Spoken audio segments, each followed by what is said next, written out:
Ela nunca vai deixar que alguém na cidade se esqueça do poder e do mal que ela era capaz.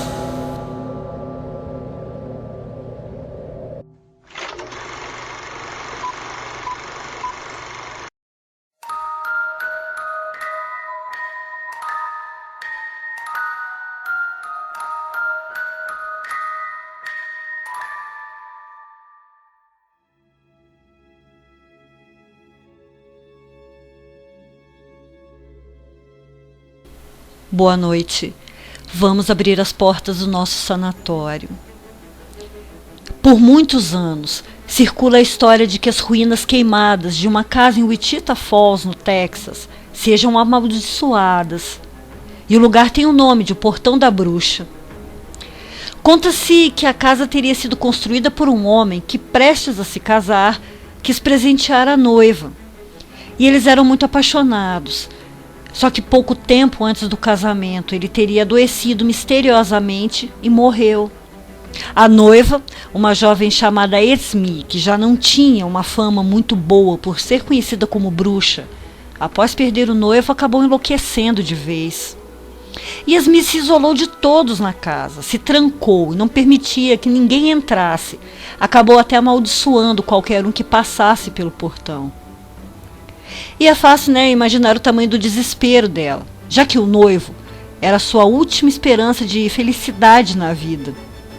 Desde pequena, ela era obrigada a usar um pano preto cobrindo o rosto, que ficou desfigurado por causa de uma queimadura. E foi assim que Esme passou toda a sua vida, trancada e se escondendo.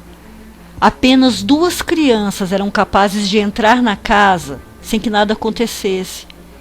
Elas costumavam ir até lá para pedir comida. Eram 2 órfãos. E Esme era a única que os ajudava. E por fim, eles acabaram morando com ela definitivamente. Segundo moradores, Esme fazia naquela casa seus feitiços. E depois que as crianças foram morar com ela, passaram também a ser bruxas. Os anos passaram. E os irmãos Jim e Kenneth Keith adquiriram a propriedade e passaram a viver lá. Mesmo tendo sido advertidos da má fama da casa, eles acharam que aquele seria o lugar perfeito para a criação de gado. Mas em 1975, Jean e Kenneth, então respectivamente com 61 e 70 anos, conheceram todo o poder da casa. Não se sabe como começou, mas corria pelos arredores um boato de que a propriedade estava escondendo uma coleção rara e caríssima de moedas antigas. Valia uma verdadeira fortuna. Verdade ou não, o fato é que tal boato atraía a atenção de muita gente. E certa noite 2 homens invadiram a casa em busca dessas moedas. Kenneth estava no primeiro andar quando ouviu vozes no quarto do irmão no andar de cima. E ao chegar lá, viu Jean caído numa poça de sangue. Ele tinha levado um tiro nas costas. E antes que pudesse fazer qualquer coisa, outro homem se aproximou e o amarrou, deixando num canto do quarto, e saiu para procurar as moedas. Mas ninguém conseguiu encontrar nada. Depois de algum tempo, e após enterrar o irmão, Kenneth voltou para casa. Mas o que ele encontrou foram apenas ruínas. Tudo tinha sido queimado e nunca se soube se quem incendiou a casa foram os ladrões, já que não houve nenhuma investigação sobre isso.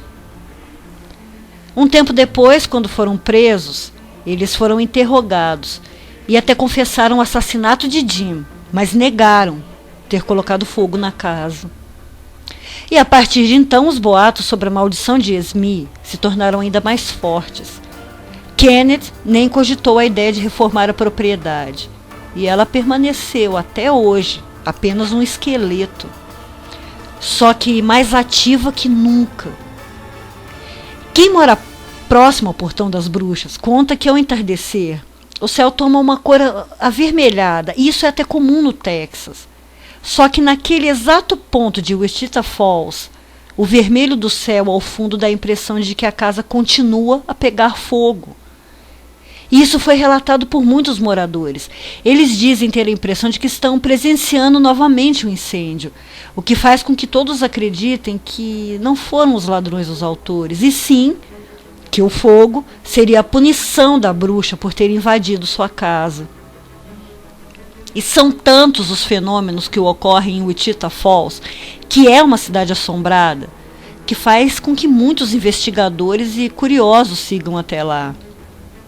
Uma dessas investigadoras contou que, já na estrada a caminho da propriedade, começou a sentir um arrepio no corpo e uma angústia apertando o peito, apenas com a visão das ruínas ao longe. Ela disse que foi como se estivesse recebendo um aviso para desistir ali mesmo e fazer a volta.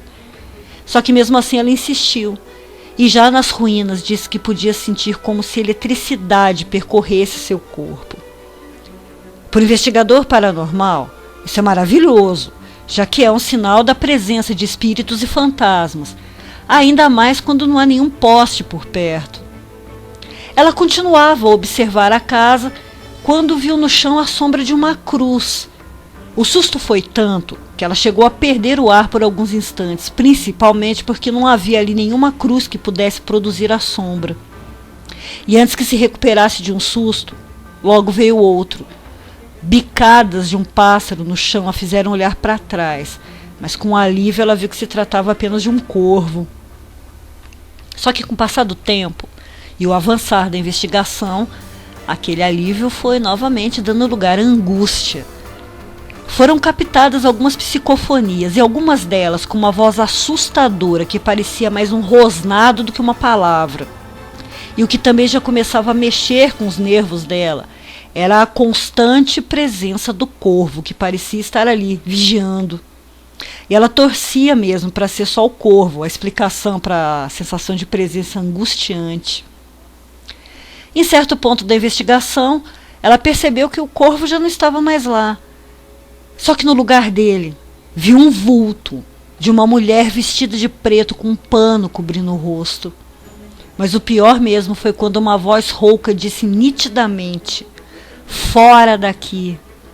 Isso foi o suficiente para que ela corresse para o carro com uma crise de pânico que a acompanhou em todo o caminho de volta.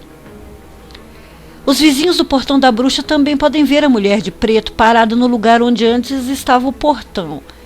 E por muitas vezes também viram estranhas luzes, como as de velas, pelo que sobrou das janelas.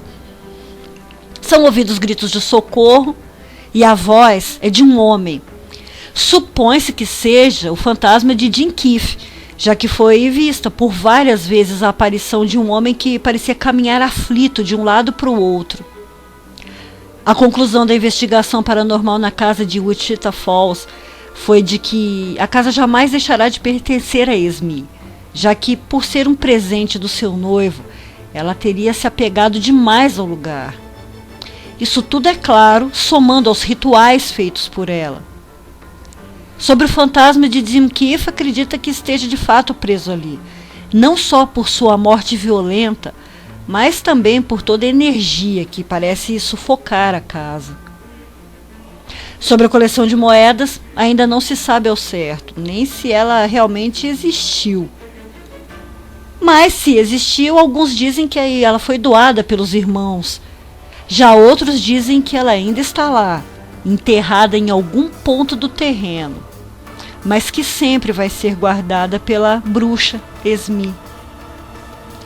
Semana que vem eu volto com mais um lugar perdido no mundo, mas o lugar onde os fantasmas são os donos.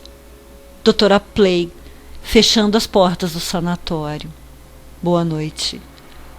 Vão dormir.